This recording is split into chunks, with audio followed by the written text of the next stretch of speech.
All right, guys, it is time for a quick week 4 recap. I know Jaden's been looking forward to this one because it wasn't the biggest blowout, but it was a pretty dominant performance. I made some poor decisions, but there really wasn't anything I could do to win this game, I don't think. Burrows completely bombed, Jones bombed, Evans bombed, my kicker bombed, and then Jaden had Jalen go off, Nico went off, Khalil went off, her kicker went off. He scored like 18 points. Not much I can do with that one. Kudos to Jaden. We did make a really good trade tonight, and I think it's those little bitty baby steps that are going to get us both in the playoffs. I'm excited about that one. That was a good trade. Next game, beats for your TDs and the Buffalo Dills. This was a really bad game. The only reason that the Dills even came close to making it look good was Christian McCaffrey. If you take McCaffrey and give him his projected points, the Dills lose that game. They both teams had terrible performances. It was really bad. Um, Tank for the TDs, he tanked. Pitts stunk. The 49ers had crap in their streets. It was just it was bad. It was so bad. The worst game of the week is the next one with the Dirty Pirates and the Little Smokies. The Little Smokies only scored 56.82 points. The only player he had to go more than 10 was his first round pick, Patrick Mahomes, who scored 13 points. That was a great first round pick. 13 points was his biggest producer. Um, Dill, Allen, and K-Dub Trey, they're the only ones that really saved you. They put up some pretty decent points.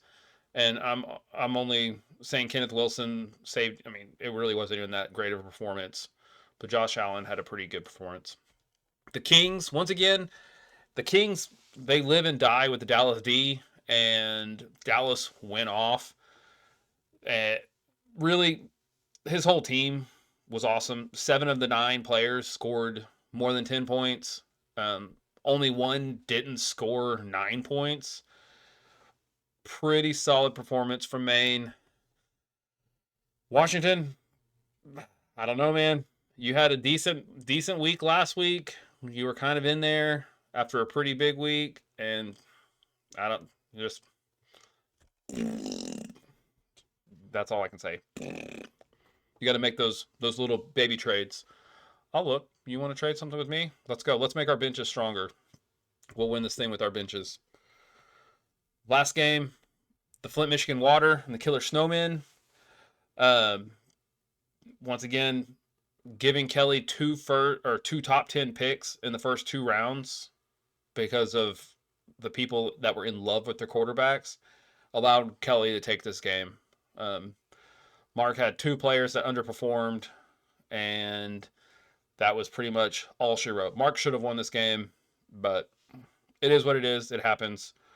Dallas didn't need any kind of protection from Pollard, and then Olave just did nothing at all. But if you ask Nick Kelly, it was because Baker Mayfield is such an awesome quarterback that his defense held Olave to basically no points. Because in Kelly's mind, quarterbacks are the reason their defenses play awesome. But anyway, guys, next week, I know you had a request for a rundown, so we'll give a little quick rundown. I'm going against the Little Smokies next week.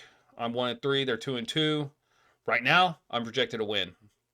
The Dills and Don't Kill My Vibe, super close matchup right there. The Dills are 4-0, but Don't Kill My Vibe is looking strong. They could give the Dills their first loss. Dirty Pirates and Bees for your TDs.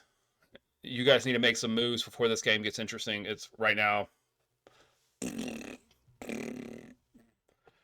Killer Snowman and Oklahoma Kings. Projections don't look that great, but we know the Kings are pretty explosive. The Killer Snowmen, anything can happen when you got Jefferson and Diggs on that team. So I wouldn't really take the under 90 projections seriously. Actually, the Snowmen look like they need to put somebody's on bye. Same with Dill. Dirty Pirates, you got 2 guys on bye. you can clean that up. Last game is against Mark and Luke. Mark is the only team that's even flirting with a 100-point projection. Once again, that team is just solid. It's going to be tough to beat. Luke had a pretty bad week as the bye team this past week. We'll see what he does this week, though. We know that his team can look pretty good. Anyway, guys, it's fun. Lots of work to be competitive, though. Make some money moves, make some good trades, go to free agency. We'll see you next week.